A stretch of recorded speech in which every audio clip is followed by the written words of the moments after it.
तुम्हाला पण नेहमी गाजराचा हलवा खाऊन कंटाळा आलाय का? तर आज आपण एक गाजराची आहे ना अशी वेगळी रेसिपी बनवणार आहोत. ती फक्त आणि फक्त 10 मिनिटात तयार होते.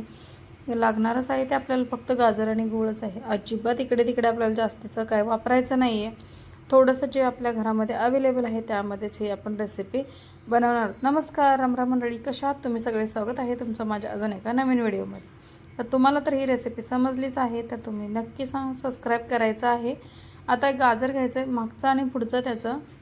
आता हिवाळ्यामध्ये आहे ना बाजारामध्ये खूप छान अशी गाजरं, ताजी ताजी गाजरं आलेले असतात लालसर, आणि ती बघून आपल्याला असं वाटतं की आपण गाजराचा हलवा, पण आपण विचार करतो नेहमी नेहमी तोच काय बनवायचा.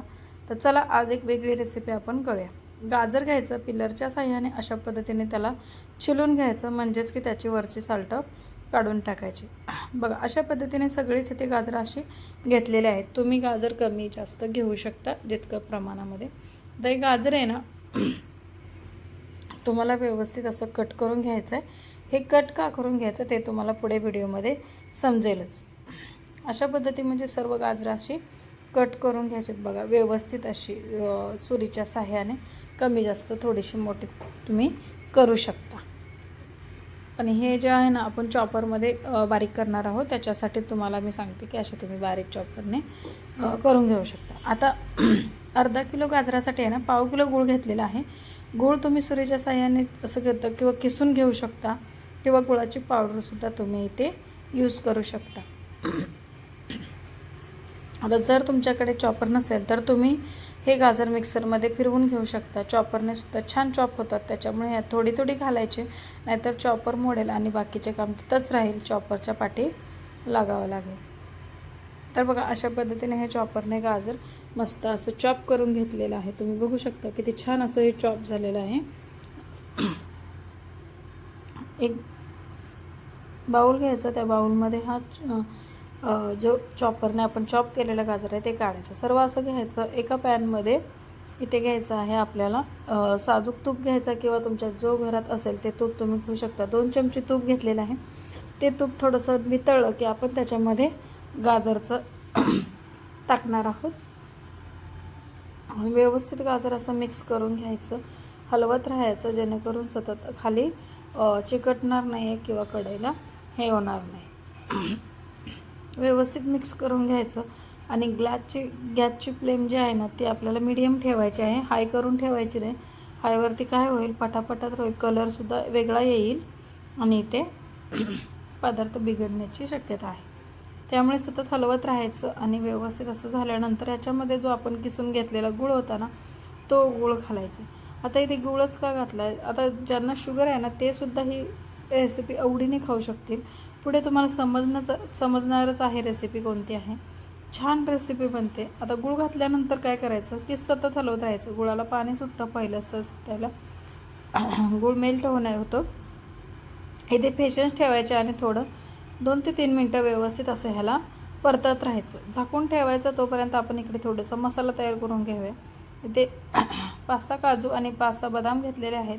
जर तुमच्याकडे दोन्हीपैकी एक असेल तरीसुद्धा तुम्ही इथे ड्रायफ्रूट्स कुठले घेऊ शकता, किंवा अजूनही एखादा तुम्ही ॲडसुद्धा करू शकता. आता इथे एका बाउलमध्ये काढून घ्यायचं, किंवा वाटी म्हणा. तर थोडंसं किसलेलं खोबरं आहे आणि मिल्क पावडर आहे, हे तिन्ही आहेत ना आपल्याला व्यवस्थित असं मिक्स करून घ्यायचं. ह्याने ह्या मसाल्याने काय होईल माहिती आहे का, हलवाई स्टाईल आपल्याला ह्या रेसिपी समजेल. ही रेसिपी असे सिक्रेट म्हणून तुम्ही समजा. खूप छान ही रेसिपी होते, अगदी हलवाईमध्ये जशी मिळते ना त्याच पद्धतीने. आता ते मसाला मिक्स करून झाला आहे. आता आपला गूळसुद्धा बघा व्यवस्थित मिक्स झालेला आहे आणि कढईला चिकटलेला सुद्धा अजिबात नाही. आता ती पावडर घालून घ्यायची, व्यवस्थित मिक्स करून घ्यायचं. 2 ते 3 मिनिटं सतत असं हलवत राहायचं, जेणेकरून ह्याला दाटसरपणा येईल किंवा असं मिक्स चांगल्या प्रकारे होऊन जाईल.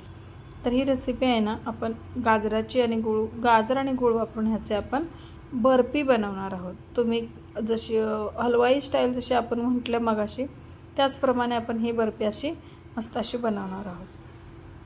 जर तुमच्याकडे मिल्क पावडर नसेल ना तर तुम्ही दुधावरची सायसुद्धा घालू शकता, किंवा स्किपसुद्धा करू शकता. पण चांगलं. आता इथे आहे ना पाव लिटर असं दूध घेतलेलं आहे. एक ग्लासाच्या साह्याने ग्लास घेतलेला आहे.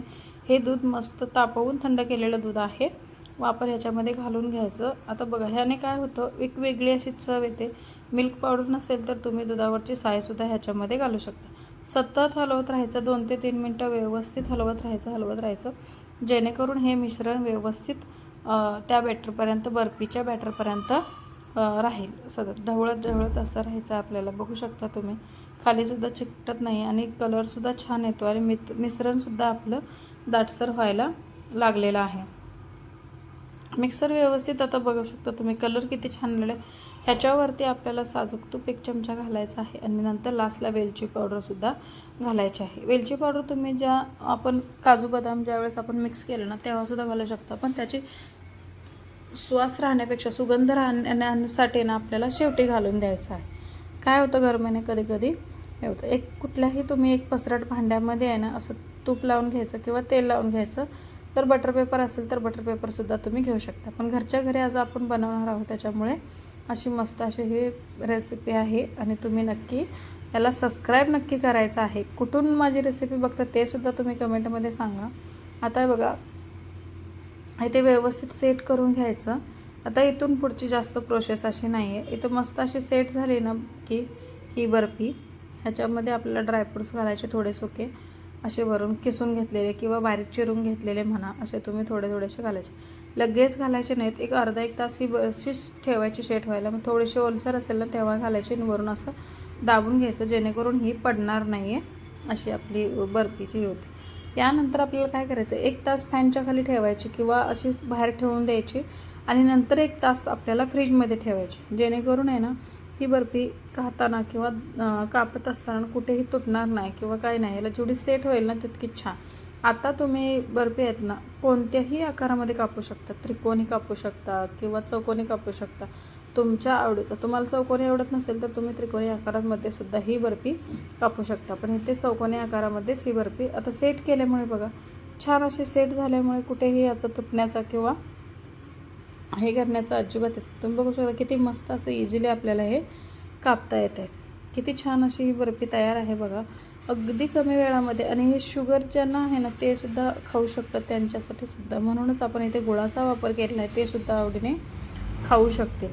तर बघू शकता किती छान अशी ही आपली बर्फी तयार आहे. तुम्ही सुद्धा ह्या हिवाळ्यामध्ये नक्की एकदा ट्राय करा आणि कशी वाटली ही माझी पूर्ण रेसिपी कमेंट करून नक्की सांगा.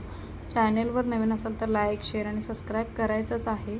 नक्की करा कारण खूप छान वाटतं. आणि कमेंटसुद्धा करा कुठून हे व्हिडिओ बघताय ना ते सुद्धा कमेंट करा, म्हणजे काय होईल मला समजेल माझे व्हिडिओसुद्धा कुठे कुठे पोचतात. अशा पद्धतीने तुम्ही डेकोरेट करू शकता. ही बर्फी आहे ना सगळ्यात सिक्रेट म्हणजे की 10 ते 12 दिवस तुम्ही आरामात ही बर्फी ठेवू शकता. हिला काहीच होऊ शकत नाही. तुम्ही एका डब्यामध्ये म्हणा किंवा असंच तुम्ही एक पॅकमध्ये झाकून तुम्ही ही बर्फी तुम्ही ठेवू शकता. तर बाय.